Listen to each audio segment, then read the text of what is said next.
Здравствуйте! В эфире информационный выпуск Амшейхшара. У Государственного таможенного комитета Абхазии новый руководитель. Назначенного накануне на эту должность Гурама Инапшева представил коллективу ГТК президент Абхазии Рауль Хаджимба. Смена руководства Государственного таможенного комитета должна привести к улучшению работы таможенного органа, подчеркнул президент, представляя коллективу ГТК нового председателя.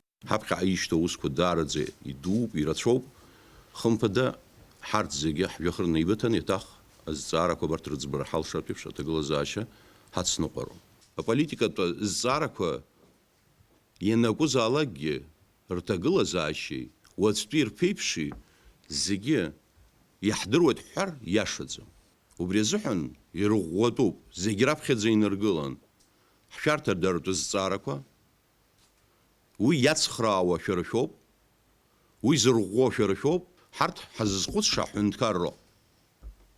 هندكر تشاوا هندكر أكجلم شاعر أزينة جحمت وبرزحن ينقو زالاجي أبصخركوا ألويد يخا زغ حاز أبسنا فرخاطة أي بشرز خزجز أوس زوخو يبزين يزدروا أشكون شو أي بشتر ارتقلا زاشة رتس نقاشة أقولك قويت فيد قلان يخر نيتسنا أوس يتسحوبها. Таможенный комитет – одно из ключевых ведомств страны. Новый взгляд на проблемы позволит решать их более эффективно, отметил бывший руководитель ГТК. Беслан Свинари поблагодарил коллектив за совместную работу и пожелал новому председателю успехов. Сегодня можно с удовлетворением сказать о том, что одним из основных вопросов, конечно, это пополнение доходной части бюджета. В этом смысле некая система уже выстроена. Я хочу большое спасибо всем вам сказать, с кем мне пришлось познакомиться, поработать. И я хочу пожелать новому руководителю, прежде всего, самообладания, терпения, целеустремленности и принципиальности. Эти качества обязательно нужны будут в этом ведомстве при решении задач. Председатель ГТК Гурам Инапшева поблагодарил руководство страны за оказанное доверие и отметил, что сделает все, что в его силах для эффективной работы комитета. Буду максимально, насколько это позволит мой опыт, мой интеллект, быть объективным в решении всех вопросов самостоятельно. Какие-то вопросы, которые будут касаться там даже кадровых вопросов, мы будем с вами это вместе обсуждать. И то, что вместе мы обсудили и решили, дальнейшее мы будем его просто выполнять. Гурам Семенович Инапшева родился 16 марта 1966 года в селе Жилов Ачимчирского района. После окончания школы поступил в ВАГУ на специальность физика. После окончания вуза работал преподавателем в Чиловской школе, затем на Сухумской табачной фабрике. С 2013 года старший специалист отдела безопасности компании «Агвафон». Ветеран Отечественной войны 1992-1993 годов. Герой Абхазии. Сария Гварацхеля, Эльдар Дамиров, Абхазское телевидение. Срок действия полномочий Общественной палаты Абхазии подошел к концу. 29 октября прошло заключительное, последнее заседание, на котором были подведены итоги трехлетней деятельности консультативно-совещательного органа. Подробности в следующем репортаже. Содействие участию общественности в политике, проведение консультативных мероприятий среди общественности, формулировка рекомендаций по проектам законов, консультация президента по вопросам развития гражданского общества, а также осуществление роли стража общественных интересов над деятельностью исполнительной власти и обеспечение уважения свободы выражения своего мнения в Абхазии. Таковы цели и задачи консультативно-совещательного органа. Заместитель секретаря Общественной палаты Даниил Убирия отметил, что за трехлетний срок действия полномочий нынешнего состава Общественной палаты было сделано немало. Однако многое еще предстоит, но уже будущему новому составу палаты. Не до конца кое-какие вопросы мы не доработали, мы это должны признать. Вместе с тем, Общественная палата работала, выполняла комиссии, которые были по безопасности, по здравоохранению и так далее.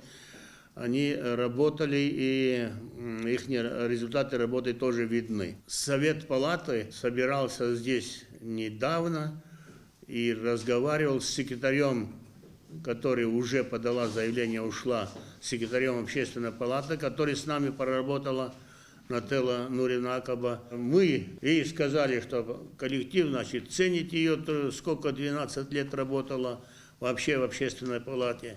На последнем заседании Общественной палаты 4-го созыва говорилось о том, что работа консультативно-совещательного органа должна быть более эффективной, чтобы к рекомендациям палаты не только прислушивались, но и принимали их. Иногда и распоряжения власти повисают в воздухе, а у нас нет рычагов давления, хотя все, значит, хотят, так сказать, вот произнесенные слова, чтобы они возымели действие, значит, моментально. Но в жизни так не бывает. В жизни надо иметь большое терпение и работать настойчиво, постепенно, применяя те инструменты, которые нам, значит, даны в руки. А в отношении палаты я не соглашусь с некоторыми, что мы очень даже хорошо, на мой взгляд, работали. По курортному вопросу тоже совершенно не было реакции. Ну, я слышала, во всяком случае, от самого министра, что большое спасибо, что вы нас пригласили, потому что какие-то замечания я для себя это учел и в этом направлении работаю. Мы ставили вопрос о лагерях, вот, которые, значит, наши дети. Но сейчас я была приятно удивлена. В этом году нам Рита Владимировна для семей пропавших без вести сделала, значит, возможность отдохнуть в Аватхаре. Какие-то вот такие вот очень значимые социальные вещи мы все-таки продвигали. По мнению членов Общественной палаты, к работе организации нужно привлекать экспертов, но для этого необходимо дополнительное финансирование. Никто бесплатно не будет с Общественной палатой работать на постоянной основе, делать экспертизу серьезных документов, а мы обязаны работать с законопроектами на стадии их обсуждения. Я думаю, что вина и Общественной палаты, на нас тоже висит как бы ответственность за недоработки в плане законодательства в выборах. И вот эта статья 19, мы тоже должны были это увидеть, если мы активно работали бы с проектами закона. На заседании были рассмотрены и другие вопросы, связанные с дальнейшей работой Общественной палаты нового 5-го созыва. Поскольку это действительно один из важных институтов гражданского общества, пусть и не очень развитого у нас в стране, но все-таки. Поэтому я бы пожелала новому составу Общественной палаты активнее продвигать гражданские ценности, демократические, правовые ценности. Иногда у нас спорят по этому поводу, говорят, что они как-то противоречат АПСОРа, либо наоборот синхронизированы с АПСОРа. По крайней мере, в нашей Конституции они совершенно четко прописаны, и поэтому я думаю, что новым членам новой Общественной палаты в этом направлении следует, вот так сказать, уделять этому немало внимания. Общественная палата состоит из 35 членов представителей гражданского общества, 13 из которых назначаются президентом, 11 представляют районы и города Абхазии, и еще 11 – различные политические партии и общественные организации. Иорданская абхазо-адыгская диаспора сорвала презентацию книги грузинского автора, которая должна была пройти в Иорданском хашемитском королевстве 28 октября в рамках симпозиума, организованного грузинской и черкесской благотворительными организациями. Об этом сообщается на официальной странице в Фейсбуке Министерства репатриации и демографии. В частности, должны были презентовать поэму Давида Маградзе, переведенную на абхазский, черкесский и осетинский языки. Как отмечается в сообщении, активисты абхазо-адыгской диаспоры сорвали мероприятие в здании Адыга-Хаса, расположенном в западной части Аммана, Иордании. Они не дали выступить послу Грузии в Иордании, встретив его с плакатами «Тебе не рады» и «Свобода Абхазии». В результате посол был вынужден удалиться. Делегация Республики Абхазия во главе с исполняющим обязанности вице-премьера Астамуром Кецба принимает участие в Донецком международном инвестиционном форуме, который проходит в Донецкой Народной Республике. В мероприятии участвуют представители 17 стран, в числе которых официальные делегации России, Луганской Народной Республики, Южной Осетии, а также предприниматели и представители бизнес-сообщества из Франции, Финляндии, Ирландии, Великобритании, Швейцарии, Болгарии, США, Турции, Сирии, Йемена, Таджикистана, Ирана и Египта. В рамках международного Международного инвестиционного форума организована выставка, на которой под эгидой ТПП Абхазии презентована продукция абхазских предпринимателей и членов палаты. В выставочной экспозиции представлены алкогольная продукция, лимонады, питьевая вода, джемы, компоты, лукум, мед, аджика, соус, асецбал, чай и многое другое, а также информационный материал о нашей республике. Цель участия делегации Абхазии в форуме – установление долгосрочного сотрудничества с коллегами из ДНР. В Абхазии отметили День науки. Согласно указу Владислава Ардзенба, 30 октября 1997 года была создана Академия наук Абхазии. И именно 30 октября считается Днем абхазской науки. В Сухуми открылась двухдневная научная конференция молодых ученых отделения физико-математических наук, приуроченная к этой дате. Подробности в репортаже Саида Джарсалия. Подобные научные конференции – хорошая школа для молодых исследователей, для их дальнейшего роста в научной деятельности. Открыл конференцию, посвященную Дню науки, руководитель оргкомитета, директор Института экологии Роман Дбар. Академия наук в своей сегодняшней деятельности приоритетом ставит подготовку новых научных кадров. Это вопрос преемственности. Это возможность посмотреть, как будет выглядеть завтрашний день. А вы и есть тот завтрашний день.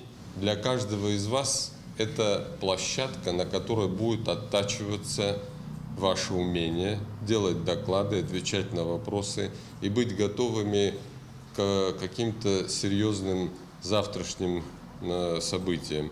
Тематика конференции была разнообразна. В своих докладах молодые ученые презентовали исследования в области математического анализа и физики плазмы, современные методы исследования охраны окружающей среды, ихтиологии и гидрометеорологии. В первой части конференции соискатели рассказали о проведенном экологическом мониторинге, в частности, об исследованиях состава атмосферы и динамики температурного режима морской воды в акватории Абхазии. Значение температуры воды используют для вычисления степени насыщения воды кислородом, оценки карбонатно-кальциевой системы, различных форм щелочности и других гидрохимических и гидрофизических исследований. Температура воды, которая измеряется на одних и тех же постах в одни и те же сроки, на горизонте до 0,5 метров, в течение длительного периода времени служит основой для изучения температурного режима морских акваторий. Также были зачитаны доклады об особенно актуальных в Абхазии проблемах экологии, в частности о насекомых-вредителях, которые в последние годы нанесли немалый ущерб природе республики. Целью нашего исследования было изучение степени поражения пальмовых насаждений в Абхазии красным пальмовым долгоносиком, а также изучить и, возможно, разработать какие-то методы борьбы с этим вредителем. В Абхазию жук проник с приграничных регионов, в частности в город Сочи во время озеленения. Перед проведением Олимпийских игр завозилось огромное количество посадочного материала. Вместе с ним из Италии этот посадочный материал с жуками прибыл в Сочи и далее распространился уже в Абхазии. Случай фиксации этого жука в Абхазии произошел в 2016 году в поселке Цандрипш. Это приграничный поселок рядом с границей по реке Псоу. Сегодня главное слово за молодежью, а ученые с именем внимательно слушают доклады своих учеников и коллег, сидя в зале. В Абхазии все больше молодых людей, которые занимаются как фундаментальными, так и прикладными исследованиями. А значит, у абхазской науки есть будущее. Саид Джарсали, Алексей Гухава, Абхазское телевидение. Тема махаджирства никогда не перестанет быть актуальной для народа Абхазии и, конечно же, представителям нашего этноса. Особенно интересно все, что происходило с покинувшими родину людьми на чужбине. Вышло в свет издание, рассказывающее об истории музыкального фольклора абхазов и адыгов в Турции. Презентация книги прошла в Национальной библиотеке имени Папаскир. Эсма Галанзе расскажет подробности. Книга «Музыкальный фольклор абхазов и адыгов в Турции» – это часть докторской диссертации, которую пишет фольклорист Тыжин Али Чурей.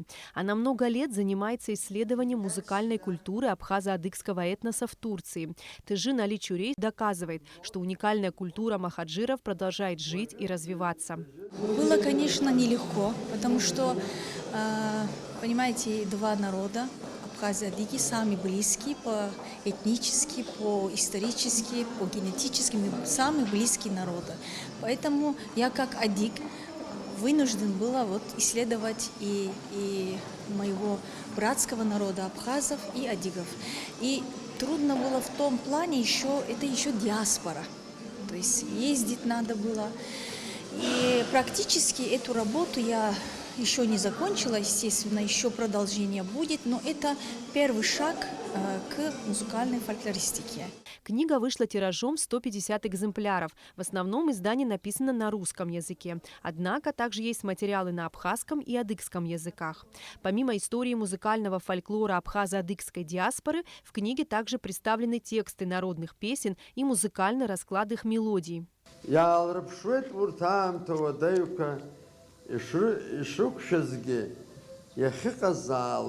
Амилатка рыла звера ал змыршаз.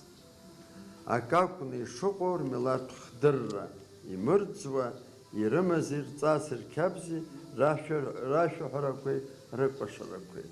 Издание, рассказывающее о музыкальном фольклоре абхазов и адыгов в Турции, имеет большую ценность не только в историческом культурном смысле, но и способствует сближению представителей абхазо-адыгского этноса по всему миру. Сотрудники Северо-Кавказского государственного института искусств прислали Тыжин Али Чурей письмо, в котором благодарят ее за такой важный и интересный труд. Исследование посвящено трагической истории на чужбине, которая нанесла непоправимый удар национальной культуре, этнической самобытности, духовной, физической целостности абхазо-адыгов.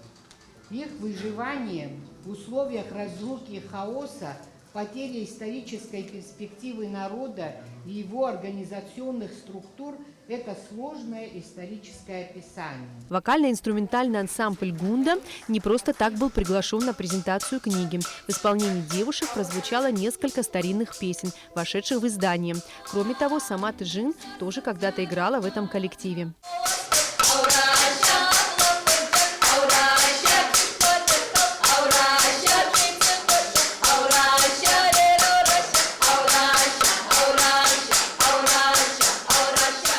В завершении встречи Тыжин Али Чурей сделала библиотеке имени Папаскер еще один подарок. 40 редких книг, посвященных истории и культуре абхазской диаспоры в Турции, написанных в разные годы разными авторами, она передала главному книгохранилищу страны.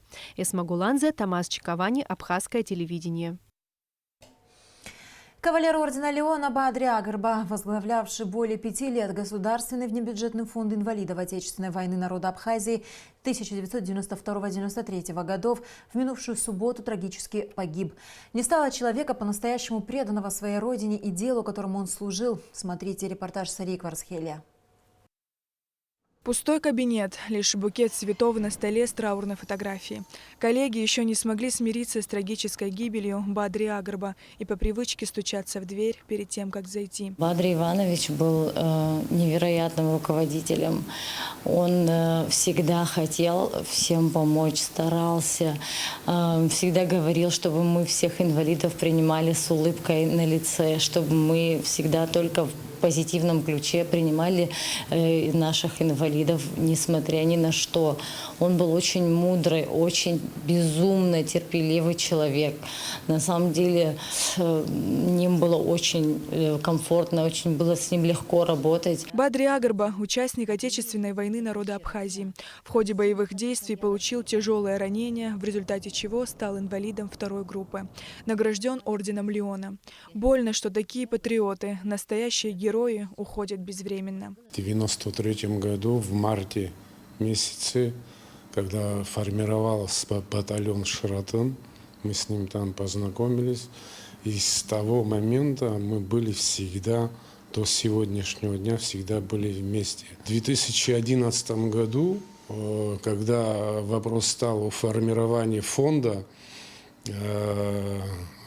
штат формировался в ассоциации, Схумской ассоциации. За свое время работы он много что сделал для фонда, для инвалидов войны. Ветераны даже приходили, даже 41-45 год здесь 1-2 человека приходили, он и им помогал, и детям помогал, и ДЦПшникам помогал. Мне очень больно, что мы потеряли такого друга, товарища. На самом деле это был уникальный человек, который во все успевал и делал. Но если сегодня не получалось, в любом случае завтра он это обязательно сделал бы. Бадри Агрба родился в 1966 году в селе Араду Ачимчирского района. Там же в 1983 году окончил среднюю школу. Выпускник Батумского техникума советской торговли сразу же начинает работать экономистом на Ачимчирской чайфабрике. После Отечественной войны работал в Сухумской ассоциации инвалидов. Затем был начальником контрольно-ревизионного отдела. Последние 5 лет возглавлял Государственный внебюджетный фонд инвалидов Отечественной войны народа Абхазии. В памяти друзей и коллег он остался прекрасным другом и гражданином с большой буквы. Сария Гварацхеля, Роберт Ломия, Абхазское телевидение. В эти дни в Абхазии находятся педагоги и студенты Северокавказского государственного института искусств, которые в рамках мероприятий по взаимодействию и сотрудничеству с образовательными организациями культуры и искусств Северного Кавказа и ближнего зарубежья проводят здесь мастер-классы. Для учащихся Сухумского государственного училища культуры организованы открытые уроки по историко-бытовым, классическим и национальным народно-сценическим и современным балетным танцам.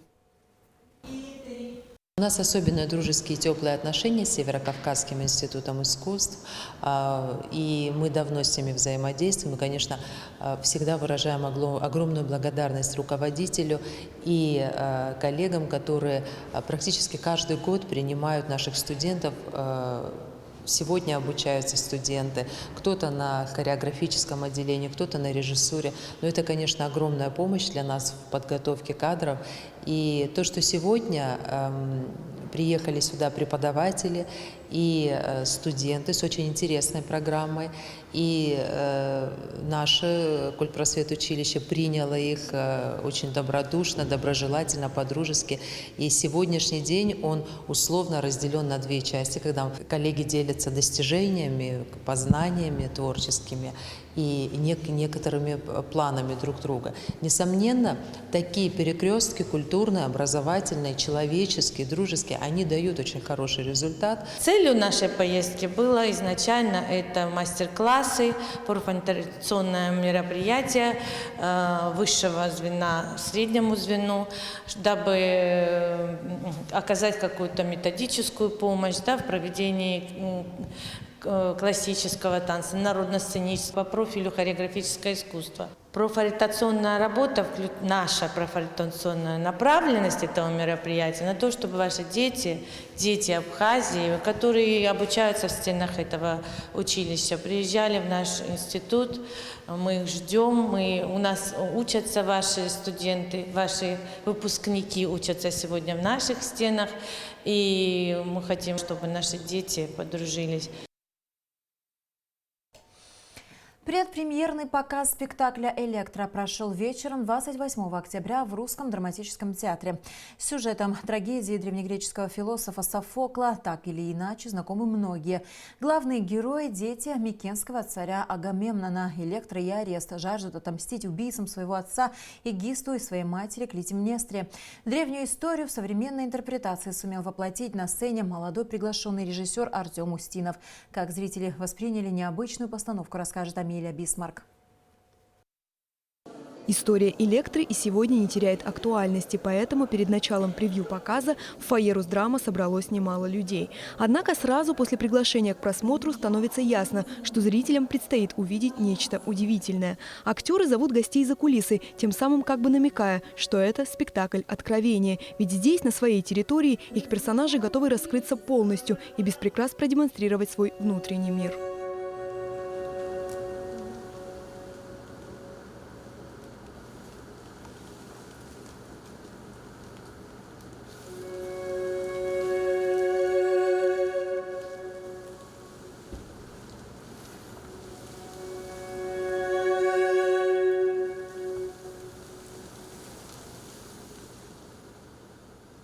Справедливость может иметь разные формы, но ее суть не меняется испокон веков. Придать древнегреческой пьесе оттенок современности, чтобы актеры смогли почувствовать себя в роли настоящих Электры, Ареста и других героев произведения. Было ли это сложно? Нет. Потребовалось лишь создать новый мир, отвечает молодой режиссер Артем Устинов. Изначально у нас еще с эскиза была такая вещь, как совмещение документальных историй, которые рассказывали в том числе сами артисты, и античного материала. Потом стало понятно, что, несмотря на то, что мы замкнулись в очень маленьком пространстве, нам все равно нужна какая-то эстетика и какая-то, ну как сказать, какой-то мир надо создать здесь. В принципе, любую античную пьесу можно поставить как угодно. Она не содержит в себе никаких указаний на то, что это, когда это. Там, для тех людей, которые это писали и смотрели, события, происходящие в этих пьесах, уже для них это была какая-то седая древность, просто мифическая, не то, что для нас. Потому что это было для них там, 7 веков назад. Мир, созданный по совершенно иным законам, во всем его проявлении раскрылся в метре от зрителя. Страдания Электры, движимой местью за убийство отца, стали главным звеном составной цепи всего действа, так как это и было задумано древнегреческим философом Софоклом. И благочестие, кто станет оправдывать. Нет таких уважений, не надо. Горе простертого нет. Правда стала ничем.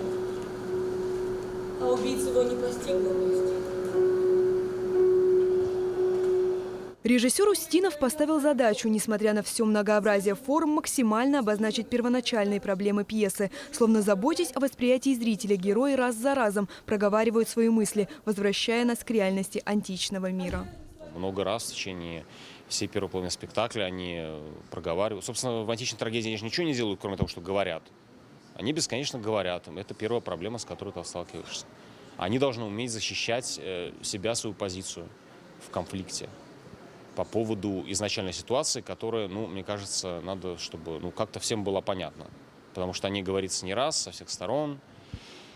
И мы пытались еще и как-то раздвинуть это пространство за счет того, что включали сюда некие сцены, такие, которые связывают всех этих детей в их каком-то общем прошлом. Ночь и день в мире Софокла зависят от настроения героев. Погрузиться во тьму и уловить проблески света, прочувствовать на себе весь этот круговорот эмоций смогли и зрители спектакля. В необычной постановке все необычно. Музыка стала важным обрамлением трагедии.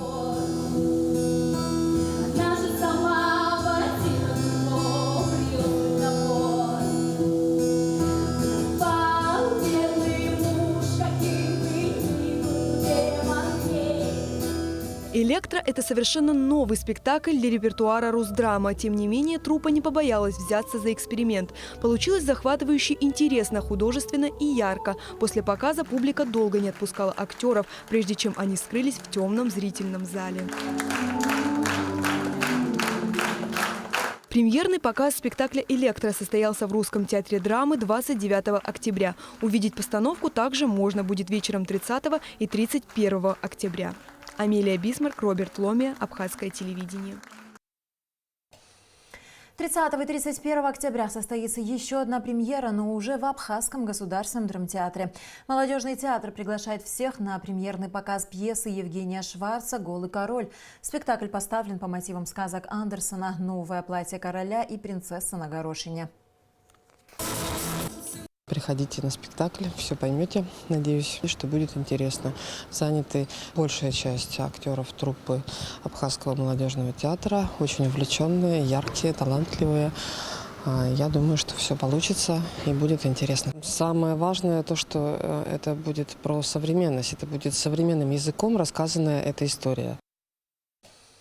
Сухумский водоканал сообщает, что 30 октября в связи с ремонтно-восстановительными работами на разводящей сети водопровода по улице проспекта Яйра с 0 до 20 часов будет прекращена подача питьевой воды в старом поселке, центральной и нагорной части Сухума в районе рынка и Виема. И в завершении выпуска о погоде. По сообщению Гидрометцентра, в Абхазии ожидается облачная погода, временами дождь с грозой, атмосферное давление повышенное. Температура воздуха ночью 7-12, днем 15-20 градусов, температура морской воды 20 градусов.